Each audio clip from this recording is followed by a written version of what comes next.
بسم اللہ الرحمن الرحیم۔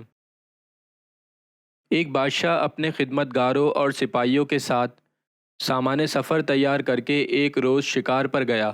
جب وہ پہاڑ کے دامن میں دوپہر کا کھانا کھانے دسترخوان پر بیٹھا تو ایک شاہین نے اچانک آ کر اس کے سامنے سے بنے ہوئے مرغ کو پلک جھپکتے ہی اٹھا لیا اور تیزی سے اڑتا ہوا چلا گیا۔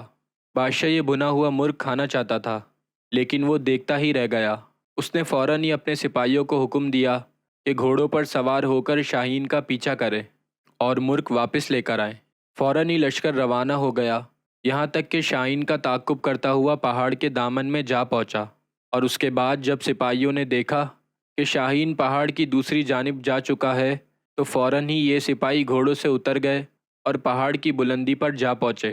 پہاڑ کی دوسری جانب پہنچنے کے بعد انہوں نے بڑا عجیب و غریب منظر دیکھا۔ ان کے سامنے ایک شخص تھا جس کے ہاتھ اور پاؤں بندھے ہوئے تھے اور وہ زمین پر پڑا ہوا تھا، اور بنا ہوا مرغ دسترخوان سے اٹھا کر لانے والا شاہین بڑے مزے سے اس شخص کی مہمان نوازی کر رہا تھا۔ وہ پرندہ اپنی چونچ سے گوشت نوچ نوچ کر اس شخص کے منہ میں ڈال رہا تھا، اور اس کے بعد وہ اڑا اور کہیں سے اپنی چونچ میں پانی بھر لایا، پھر اس نے یہ پانی بھی اس شخص کو پلا دیا۔ سپاہی اس شخص کے قریب پہنچے اور اس کے ہاتھ پاؤں کھول کر پوچھا کہ یہ کیا ماجرا ہے، تو اس نے سپاہیوں کا شکریہ ادا کرتے ہوئے بتایا، میں ایک تاجر ہوں، تجارت کے سلسلے میں اپنا مال و اسباب لے کر جا رہا تھا کہ اسی راستے میں ڈاکوؤں کا سامنا ہو گیا۔ وہ میرا مال و اسباب لوٹ کر لے گئے۔ وہ چاہتے تھے کہ مجھے قتل کر دے، لیکن میں نے ان سے التجا کی وہ مجھے جان سے نہ مارے۔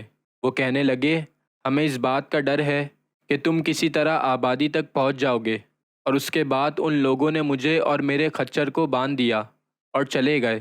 پھر دوسرے دن یہ پرندہ میرے لیے کہیں سے روٹی لے کر آیا، اور آج یہ بھنا ہوا مرغ لے آیا ہے۔ روزانہ 2 مرتبہ یہ پرندہ میری مہمان نوازی کرتا ہے۔ بادشاہ کو جب اس بات کا علم ہوا تو اس کی زندگی میں انقلاب آ گیا۔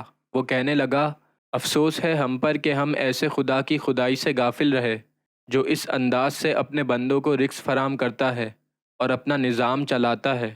یہ کہہ کر بادشاہ نے اپنی حکومت سے کنارہ کشی اختیار کر لی اور اپنے زمانے کا عابد و زاہد شخص بن گیا۔ پیارے دوستو، اسی طریقے کی مزید اسلامک ویڈیوز دیکھنے کے لیے ہمارے چینل کو ضرور سبسکرائب کریں۔ انشاءاللہ نیکسٹ ویڈیو میں ملاقات ہوگی۔ جب تک کے لیے اجازت، اللہ حافظ۔